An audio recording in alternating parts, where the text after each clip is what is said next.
नमस्कार, मी माणिक कांबळे, संपादक कार्यकर्ता न्यूज चॅनलमधून आपल्याला आपल्या परिसरातील घडामोडीवरती बातम्या देत आहे। मारेगाव पंचायत समितीच्या कार्यक्षेत्रात येत असलेल्या मारडी ग्रामपंचायत वार्ड क्रमांक 3च्या पोटनिवडणुकीमध्ये 2 महिलांची उमेदवारी कायम असून एका जागेसाठी होत असलेल्या रंगतदार सामन्यात 2 महिला उमेदवारांत काट्याची टक्कर होणार आहे। मारडी ग्रामपंचायतीच्या वार्ड क्रमांक 3मधून सार्वत्रिक निवडणुकीमध्ये निवडून आलेले सदस्य तथा ग्रामपंचायत उपसरपंच सुधाकर डाहुले यांचे दुर्दैवी निधन झाल्यामुळे ही जागा रिक्त होती। सर्वांचे लक्ष लागून असलेल्या या पोटनिवडणुकीचा कार्यक्रम घोषित झाला असून येथील एका जागेसाठी माधुरी गुरनुले आणि मनीषा नागपुरे या 2 महिला उमेदवारांनी उमेदवारी कायम ठेवली आहे। उमेदवारी मागे घेण्याच्या तारखेपर्यंत ही निवड अविरोध होण्यासाठी झालेला प्रयत्न अपयशी ठरला असून दोन्ही महिला उमेदवार आमने-सामने लढतीसाठी सज्ज झालेले आहेत। चिन्ह वाटपाच्या दिवशी एका उमेदवाराने कब्बशी तर दुसऱ्या उमेदवाराने ट्रॅक्टर पसंत केलेला आहे। दोन्ही उमेदवारांची प्रचारतोफ प्रभागात धडकल्याचे चित्र दिसून येत आहे। निवडणुकीची तारीख जशी जशी जवळ येईल तसा तसा प्रचाराचा धुरोळ होणार आहे। ही जागा ओबीसी सर्वसाधारणसाठी असली तरी पुरुष इच्छुकांनी या निवडणुकीत मात्र पाठ फिरल्याचे चित्र स्पष्ट झाले आहे।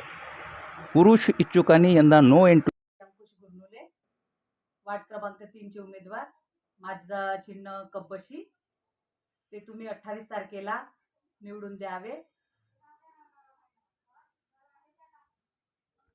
यापूर्वी मला कामाचा अनुभव आहे, तरी तुम्ही भरघोस मताने मला प्रतिसाद करा। माझ्या विरुद्ध कोणीही फॉर्म टाकलेला नव्हता। येत्या या 28 तारखेला मला भरघोस मताने विजय करून द्या।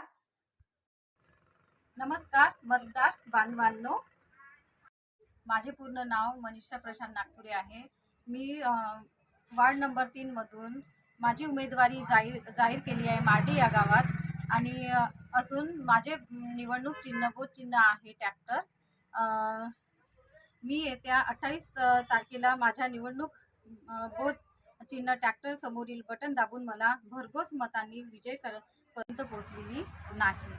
ती जी समस्या आहे ती मी निवडून आल्यास ग्रामपंचायत सभेमध्ये मांडण्याचा प्रयत्न करणार आणि ती योजना आणून घर घर पाणी येण्याचा प्रयत्न करणार।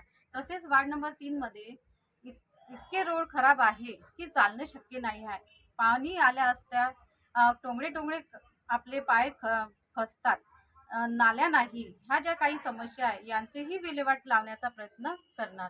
आणि मी जनतेला एवढंच बोलते की जेवढे काही समस्या आहे आपल्या वार्ड नंबर 3 मध्ये ती सोडवण्याचा मी पूर्ण प्रयत्न करण्याचा प्रयत्न करणार। तसेच माझी जनतेला विनंती आहे की मी एक